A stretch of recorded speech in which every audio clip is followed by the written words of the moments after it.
ஒரு கோவிலுக்குள்ள போகும்போது தொட்டு தலையில வைக்கிற மாதிரியே தான் வீட்டுக்குள்ள போகும்பொழுதும் கால் செருப்பை கழட்டி விட்டுட்டு வீட்டுக்குள்ள போகும்போது இந்த வீடு எல்லா உத்தரவாதமும் உங்களுக்கு தெரியுது. உங்களோட இந்த அறையில உட்காம பக்கத்து அறையில இருக்கக்கூடிய தாய் தகப்பன் மற்றவர்கள் எல்லார்கிட்டையும் நான் இங்க வரதுக்கு முன்னால வந்திருக்கேங்கிற விஷயத்த உங்ககிட்ட சொல்லிட்டு தான் வந்தேன். இன்னொன்னு சொன்னேன், திரும்பி போகும்போது மறுபடியும் உங்ககிட்ட சொல்லிட்டு போறேன் அப்படின்னு. அப்பா அம்மாவா இருக்கிறது இந்த வயசுல உங்களுக்கு புரியாது. எந்த பொருளையும் அனுபவிக்கிற வரைக்கும் அதனுடைய தேவை நம்ம உணர்ந்ததே கிடையாது. ஒரு இடது கைக்கு ஏதாவது ஒரு பிரச்சனை வந்து அந்த கை உங்க கூட வராது கொஞ்ச நாளைக்கு அப்படின்னு கையில ஒரு ஊஞ்சல கட்டி கழுத்துல மாட்டி உங்களை ஒரு ஆர்த்தோபெடிக் சர்ஜன் ஒரு 10 நாளைக்கு விட்டாரு அப்படின்னா ஒத்த கையால தலை சீவும் போதுதான் உங்களுக்கு எல்லாம் தெரியும். தலை சீவும் பொழுதுல இந்த ஒரு கை தான் சீப்பை பிடிச்சிட்டு இருக்கும்.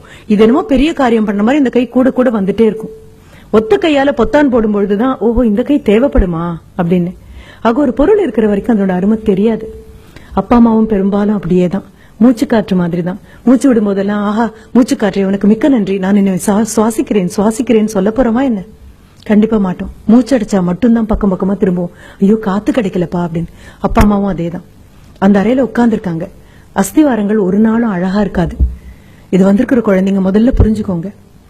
நீங்க நினைக்கிற மாதிரி இது எங்க அம்மா இது எங்க அப்பா அப்படின்னு சொல்லி எல்லாரும் முன்னாலையும் நீங்க அவங்களை எம்பி பார்த்து உயரமா அவங்கள பார்த்து மகிழ்ந்த நாட்கள் எல்லாம் இருக்கும்பொழுது நீங்க 3 வயசும் 4 வயசும் அவங்களுடைய முழங்கால் உயரம் கூட இல்லாம இருந்த நாட்கள் அது.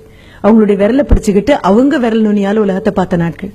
அப்புறம் இடுப்பு அளவு உயரம் வளர்ந்தீங்க, அப்புறம் தோள் வந்தீங்க, இப்ப தோளையும் தாண்டி தோளுக்கு மிஞ்சிய தோழர்களாகத்தான் இந்த வயசுல வந்து உட்கார்ந்துருக்கீங்க.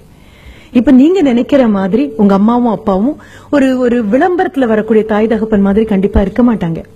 விளம்பரத்துல வரக்கூடிய தாய் தகப்பன் வேணா நீங்க டாலர் ஆகணும், ஸ்மார்ட்டர் ஆகணும், பிக்கர் ஆகணும் அப்படின்னு ஏதோ ஒண்ணு கலந்து உங்க கையில கொடுக்க காலியான அந்த குவளையில ஏதோ இருக்கிற மாதிரி விளம்பரத்துக்காக நடிச்சு குடிக்கலாம். ஆனா இந்த தாய் தகப்பன் அப்படி எல்லாம் கொண்டு வந்து கொடுக்கற தாய் தகப்பன் இல்ல. உங்ககிட்ட ஆட்டோகிராஃப் கேட்கிற தாய் தகப்பன் இல்ல.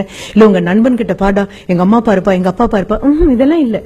எப்படியும் 40-45 தொட்டிருப்பாங்க, இல்ல தொடக்கூடிய தூரத்துலதான் இருப்பாங்க. எப்படியோ அம்மாவுக்கு ஒரு முதுகு வலியோ முழங்கால் வலியோ வந்துட்டு போகும். சொல்லாம ஒரு தலைவலி வரும். கலகலன்னு சிரிச்சுட்டு ஓடிட்டு இருந்த ஒரு அம்மா, நீ திரும்பின பொழுதெல்லாம் உனக்கு விதவிதமா சமைச்சு கொடுத்துட்டு இருந்த அம்மா கொஞ்சம் ஸ்லோ டவுன் ஆக ஆரம்பிச்சிருப்பாங்க. சமையல் கட்டுல நின்னு 1 நிமிஷத்துக்கு 2 நிமிஷம் எங்க வச்சேனே தெரியல, இப்ப அடிக்கடி ஞாபகம் மறதி வருது அப்படின்னு சொல்லுவாங்க. ஃப்ரிட்ஜ திறந்து வச்சுட்டு ரொம்ப நேரம் அங்கேயே பாத்துட்டு இருப்பாங்க. என்னம்மா அப்படின்னு. அதுதான் எனக்கும் புரியல, ஏன் ஃப்ரிட்ஜ திறந்தேன்னு எனக்கு தெரியல அப்படின்னு. அப்பா என்ன பண்ணுவாரு, சென்டர் ஸ்டாண்ட் போட்டு வண்டியை நிறுத்திட்டு இருந்த அப்பாவுடைய தலை கொள்ளாம இருந்த முடியெல்லாம் பார்த்து நீ இப்படி அண்ணாந்து பார்த்தது உண்டு. எல்லாம் கொழிஞ்சு இப்ப முன்னெத்தி எல்லாம் பின்னெத்தி வரைக்கும் போயாச்சு. ஆக அப்படிப்பட்ட அப்பா இப்ப சைட் ஸ்டாண்ட் போட்டுட்டு வராரு.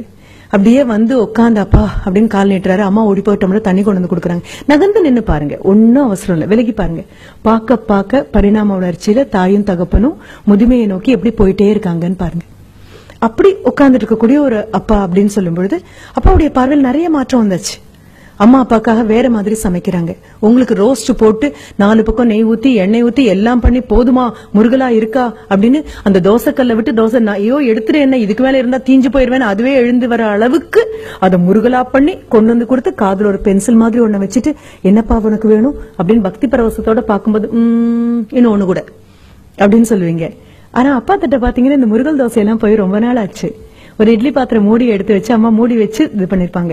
கொஞ்சம் பாருங்க, அவங்களுக்கு வயசு மட்டுமே ஆகல, அந்த வயசு தேவையில்லாத நோய்களுக்கெல்லாம் மிகப்பெரிய விண்ணப்பமாகவும் கை நீட்டி உட்கார்ந்துருக்கு. அப்புறம் தேங்காய் சட்னி இல்லையா, தக்காளி சட்னி இல்லையா அப்படியெல்லாம் கேட்க கூட உங்களுக்கு தெரியாது. ஒயிட் சட்னி இல்லையா, ரெட் சட்னி இல்லையா அப்படிலாம் கேட்கதானே தெரியும். தமிழ் அந்த அளவுக்கு பழக்கத்துல இருக்கு அப்படின்னு சொல்லி கேட்டு அம்மா ஓடி வந்து ஐயோ இன்னைக்கு இல்லப்பா சாம்பார் தானா, சரி பரவாயில்ல 2 வேணாம், ஒரு தோசை இன்னொன்னு போடுங்க. ஒன்னும் குறைய போறது இல்ல. ஆனாலும் கேக்குற தோனி அப்பாவை பாத்தீங்கன்னா அப்பாவுடைய உணவு முறையில மாற்றம் இருக்கும். நடையில அந்த பழைய ஸ்பீடெல்லாம் ஒன்னும் இல்ல. பாக்கணும், நான் என்ன அவங்கவுங்க அம்மா அப்பாவை தானே பாக்க சொல்றேன். இதுக்காக பக்கத்து வீட்டு குழந்தைய கூட்டிட்டு வர முடியும், வாடகை கொடுத்து இவங்களை பாத்துட்டு போ அப்படின்னு சொல்ல. உங்களுக்கே அதற்கான அவகாசமும் நேரமும் இல்ல அப்படின்னா வேற என்ன பண்றதுக்காக தான் உங்களுக்கு இப்ப நாங்க கல்வியை கொடுத்துட்டு இருக்கோம். 24 மணி நேரத்துல உருப்படியா செஞ்ச எதுவுமே இல்ல. ஆக திரும்பி பாருங்க, ஒண்ணும் இல்ல. இந்த 2 மாசமும் இத்தனை வருஷம் நீங்க ஓடி ஓடி ஓடி ஓடி படித்ததாக ஒரு கதை சொல்லிட்டு இருந்தோம் இல்லையா, கதைதான். ஆசிரியர்களான எங்களுக்கு நல்லாவே தெரியும். அது ஓடுற மாதிரி ஒரு நடிப்பு, நீங்க ஓடுற மாதிரி நடிப்பீங்க, நம்புற மாதிரி நாங்க நடிப்போம், படிக்கிற மாதிரி நடிப்பீங்க, படிச்ச மாதிரி நாங்க நம்புவோம். இதுக்கு நடுவுல ஏதோ சில மார்க். இது அத்தனையும் தாண்டி இந்த 2 மாசத்துல எத்தனை பேர் அப்பாவுக்காகப்பா நான் வண்டி பண்ணி தரேன்ப்பா, பா நான் ஏர்ன் பண்றேன்ப்பா, உட்காருங்கப்பா, இது என்னப்பா இது, தோளுக்கு மிஞ்சி வளர்ந்தாச்சு, அப்புறம் நான் பாத்துக்கிறேன்ப்பா எல்லாம். இதற்காக அடுத்த குழந்தைய வாடகை எடுக்க முடியாது. நீ சின்னதா பிறக்கிற வரைக்கும் எல்லாம் கேட்டது, மகனா மகளான்னு யாரும் கேட்கல, சார் பையனா பொண்ணா அப்படின்னு. பிறந்த உன்னை கையில எடுத்ததுக்கு அப்புறம் பையன் பொண்ணெல்லாம் கிடையாது, அந்த வார்த்தைகளே இல்ல.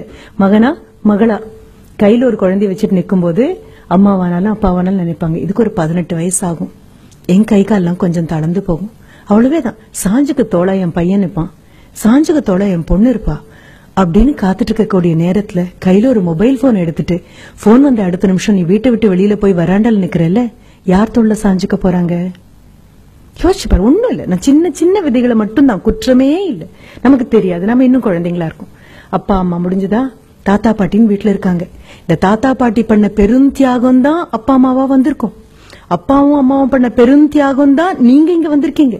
இது அத்தனையும் புரிஞ்சுக்கோங்க. அடுத்தது பள்ளிக்கூடத்துல இருக்கக்கூடிய அந்த ஆசிரியர்கள் ரொம்ப அழகா இருக்கும். எனக்கு ரொம்ப சந்தோஷமான அனுபவமாக நான் பகிர்ந்து கொள்ளக்கூடியது.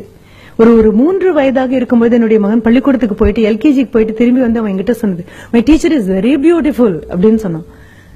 இந்த வார்த்தை ஆச்சரியமா இருந்தது. அது ஒரு 3 வயது குழந்தை போய் பள்ளிக்கூடத்துல திரும்பி வந்து அன்றே சொன்னது ரொம்ப ஆச்சரியமாக இருந்தது. சரி, ஒரு 2 நாள் கழிச்சு போய் இந்த பியூட்டிஃபுல்லான டீச்சரை பார்க்கலாம் அப்படின்னு. ஆனா அதுக்கப்புறம் அளக்க முயற்சி பண்ணினான். அவங்க ஆசிரியர் ரொம்ப அழகா இருக்காங்களா, அந்த அழகு எவ்வளவு நீளமாக இருக்கும் அப்படின்னு சொல்றதுக்காக நாங்க இருந்த வீட்டுல இருந்து ஒரு குறைந்தபட்சம் 10 கிலோமீட்டருக்கு அந்த பக்கம் இருக்கக்கூடிய ஒரு இடத்த சொல்லி, she is beautiful from our house to Gandhipuram, வீட்ல இருந்து அந்த காந்திபுரம் அளவுக்கு அழகா இருக்காங்க அப்படின்னு. இது அளக்க கூட முயற்சி பண்றானே, கண்டிப்பா இந்த ஆசிரியரை பார்த்தே ஆகணும். ஒரு 4 நாள் கழிச்சு போனா தலையெல்லாம் குப்புன்னு நரைச்சு தோளெல்லாம் சரிஞ்சு சுலபமா ஒரு 58 தாண்டி இருப்பாங்கல்ல, தாண்டறதுக்காக இருப்பாங்க. அந்த ஆசிரியர் ஏன் அழகா இருந்தாங்கன்னு எங்களுக்கு எப்ப புரிஞ்சது அப்படின்னா, வரக்கூடிய ஒவ்வொரு குழந்தைகிட்டையும் அந்த குழந்தை உயரத்துக்கு மண்டி போட்டு அந்த குழந்தை உயரத்துக்கு தோளை அரவணைச்சு, ஆமா நேத்து ஏன் வரல, ரொம்ப மிஸ் பண்ணேன் தெரியுமா உன்ன அப்படின்னு சொன்னாங்க. அவங்க பேருக்கு பின்னால என்ன பட்டோன்னு தெரியாது, அது என்ன பேருன்னு தெரியாது, எத்தனை வருஷம் அனுபவம் தெரியாது. ஆனா ஒண்ணு தெரியும், குழந்தைங்களை அவங்களுக்கு தெரியுது, குழந்தைங்களுக்கு அவங்கள தெரியுது. அவ்வளவேதான். அரவணைச்சு கூப்பிட்ட போது நான் நினைச்சேன், ஐயோ என் பையன் அளந்த தூரம் 10வது போல இருக்கே, இன்னொரு 100 கிலோமீட்டருக்கு அந்த பக்கம் வரைக்கும் ஒரு இடத்த சொல்லி அவ்வளவு அழகா இருக்காங்க. ஒரு ஒற்றை நிமிடம் உங்களுடைய 1ஆம் வகுப்பிலிருந்து 12ஆம் வகுப்பு வரைக்கும் உங்க விரல பிடிச்சு உங்களை கூட்டிட்டு வந்த ஆசிரியர்களை ஒரு நிமிஷம் யோசிச்சு பாருங்கன்னு சொன்னதனுடைய அர்த்தம் அதுதான். இந்த அஸ்திவாரங்கள் அழகாவே இருக்காதுப்பா. அஸ்திவாரம் அழகா இருக்காதுன்னு சொல்லும் போதுதான் இந்த 3 பேரை நான் சொன்னேன். அம்மாவும் அப்பாவும் ஆசிரியர்களும் நீங்க நினைக்கிற மாதிரி அழகா இருக்கணுங்கிற அவசியம் கிடையாது. ஆனா இன்னி தேதிக்கு உலக பேரழகி யார் அப்படின்னு சொன்னா, ஒரு 10 ஜட்ஜ் உட்கார்ந்து திருப்பி ஒரு 15 கேள்வியை கேட்க, முகம் எல்லாம் திருத்தப்பட்டு, உயரங்கள் எல்லாம் திருத்தப்பட்டு, உருவ அளவுகள் திருத்தப்பட்டு உங்க முன்னால கொண்டு வந்து நிறுத்தக்கூடிய பெண் அல்ல உலக பேரழகியாக இருக்கும்.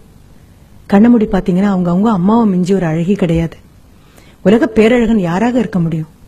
தோல் தளர்ந்து, முகத்தை சுத்தி, கண்ணை சுத்தி கருவளையம் வந்து, தலையில் இருக்கக்கூடிய முடியெல்லாம் கொட்டி ஒரு நிமிஷம் பெருமூச்சு விட்டு, இந்த பையன் படிச்சு மேல வந்துட்டானா போதும்பா, எனக்கு ஒண்ணும் கொடுக்க வேண்டாம், அவன் காலை ஊனிக்கட்டும் அப்படின்னு ஒவ்வொரு நாளும் உங்களுக்கு தெரியாம மனதுக்குள்ள பிரார்த்திக்கக்கூடிய உங்க அப்பாவை மிஞ்சி உலகத்துல பேரழகான ஒரு உருவம் எதுவுமே கிடையாது.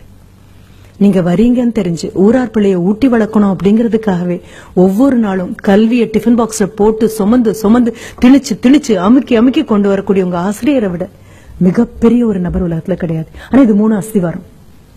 எந்த கட்டடத்துக்கும் அஸ்திவாரம் அழகா இருக்க வேண்டிய அவசியம் கிடையாது. அஸ்திவாரம் போட்ட அடுத்த நிமிஷம் அதுக்கு பூச்சி அடிக்கிற ஆட்கள் யாரும் கிடையாது. அஸ்திவாரத்துக்கு அலங்காரம் பண்ற ஆட்கள் யாரும் கிடையாது. அஸ்திவாரத்தினுடைய அழகு என்ன தெரியுமா? உறுதி மட்டும்தான் அதனுடைய அழகு. தாயும் தகப்பனும் சொல்லிக் கொடுத்த ஆசிரியரும் உங்களை உருப்பட வைக்கிறதுங்கிற ஒற்றை எண்ணத்துல உறுதியா நிக்கிறதுனால மட்டும்தான் மேலெழும்பக்கூடிய கட்டடங்கள் அவ்வளவு அழகா இருக்கு. உங்களுடைய ஜியோமெட்ரி பாக்ஸ் இருக்கும் தெரியுமா? அந்த ஜியோமெட்ரி பாக்ஸ் காம்பஸ்னு ஒண்ணு இருக்கும். அந்த காம்பஸுடைய ஒத்த கால ஊனி அசையாம அது நின்னா மட்டும்தான் அடுத்த கால் எவ்வளவு பெரிய வட்டம் வேணாலும் சுத்த முடியும். நான் சொன்ன ஆசிரியரும் அம்மா அப்பாவும் அந்த ஒற்றை கால் இடத்தை விட்டு நகரல. நீங்க எங்க வேணாலும் போயிட்டு வாங்க, எத்தனை பெரிய வட்டம் வேணாலும் போடுங்க, அத்தனை பெரிய வட்டமும் வட்டமா ஒழுங்கா அமையணும்னா இந்த ஒத்த கால் இருக்கிற இடத்தை விட்டு நகராம தவம் பண்ணின மாதிரி காத்து நின்னா மட்டும்தான். இந்த போன கால் சுத்திட்டு வராமையும் போகலாம், போன கால் திரும்பியும் வரலாம். வந்ததுக்கு அப்புறம் கூட ஆஹா நீ இவ்வளவு உறுதியா நின்னதுனாலதானே நான் போனேன் அப்படின்னு யாரும் ஒரு வார்த்தை கூட சொன்னதில்லை. இந்த 3 பேருக்காகவும் ஒரே ஒரு தடவை மனசார கைத்தட்டிடுங்க.